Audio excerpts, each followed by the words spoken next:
আসসালামু আলাইকুম রহমতুল্লাহি ওয়া বারাকাতুহু। প্রিয় দিনদার মুমিন মুত্তাকিন ভাই ও বোনেরা, আজকে আমরা এই ভিডিও থেকে জানব ধনী হওয়ার বিশেষ আমল ও দোয়া কি।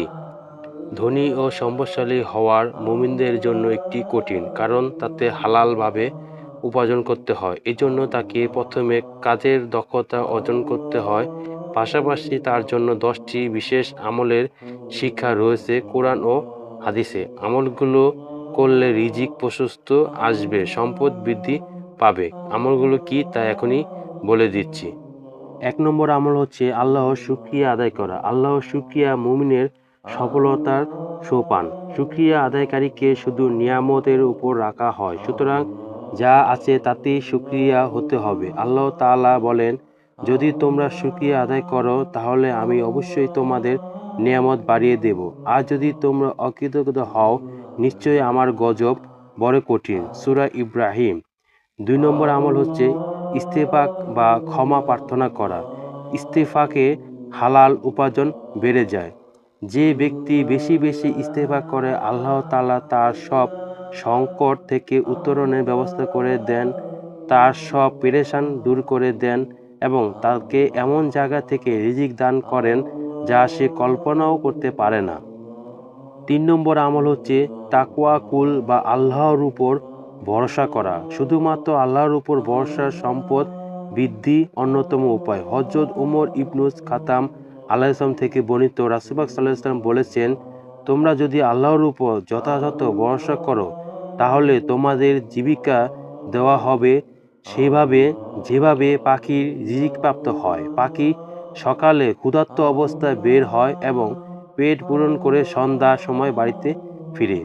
তিরমিজি হাদিস। 4 নম্বর আমল তাকওয়া বা আল্লাহর প্রীতি অবলম্বন।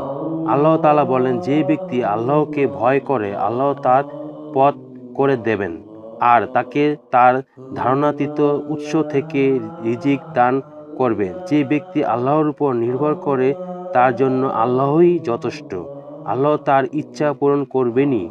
আল্লাহ সব কিছুর জন্য স্থির করেছেন নির্দিষ্ট মাত্রায়। সূরা তালাক। 5 নম্বর আমল হচ্ছে আল্লাহর ইবাদতে গাফলতি না করা। ইবাদত রিজিকের বরকত আনে। মহান আল্লাহ বলেন, আর যদি তারা তাওরাত বা ইঞ্জিলের এবং যে কিতাব কোরআন তাদের রবের পক্ষ থেকে তাদের প্রতি অবতীর্ণ হয়েছে তারা যথারীতি আমলকারী হতো, তাহলে তারা উত্তম আকাশ থেকে এবং পায়ের নিচে জমিন থেকে প্রাচুর্য সঙ্গে বহন করত। তাদের একদল তো সরল পথে পথিক, আর তাদের বেশিরভাগ এমন যে তাদের কার্যকলাপ অতি জঘন্য। সূরা মায়েদা আয়াত 66। 6 নম্বর আমল হচ্ছে তওবা করা। তওবা অর্থ হচ্ছে পাপকে ঘৃণিত কর্মে জ্ঞান করে অর্জন করা, নিজে ভুলের জন্য লজ্জিত হওয়া এবং ভবিষ্যতে তা না করার দৃঢ় প্রতিজ্ঞা করা। 7 নম্বর আমল হচ্ছে আল্লাহর রাস্তায় ব্যয় করা। আল্লাহর রাস্তায় ব্যয় করলে আল্লাহ সম্পদ বাড়িয়ে দেয়। এই মর্মে আল্লাহ তাআলা বলেন, আমার রব তার বান্দাদের মধ্যে যাকে ইচ্ছা তার রিজিক বাড়িয়ে দেন এবং যাকে ইচ্ছা সীমিত পরিমাণে দেন। তোমরা যা ব্যয় করবে তিনি তার প্রতিদান দেবেন। তিনি শ্রেষ্ঠ রিজিক দাতা। সূরা সাবা আয়াত 39। সুতরাং প্রিয় মুমিন মুত্তাকিন ভাই ও বোনেরা, আল্লাহ তাআলা আমাদের সবাইকে হালাল পথে উপার্জনের তৌফিক দান করুন, রিজিককে প্রশস্ত করে দিন।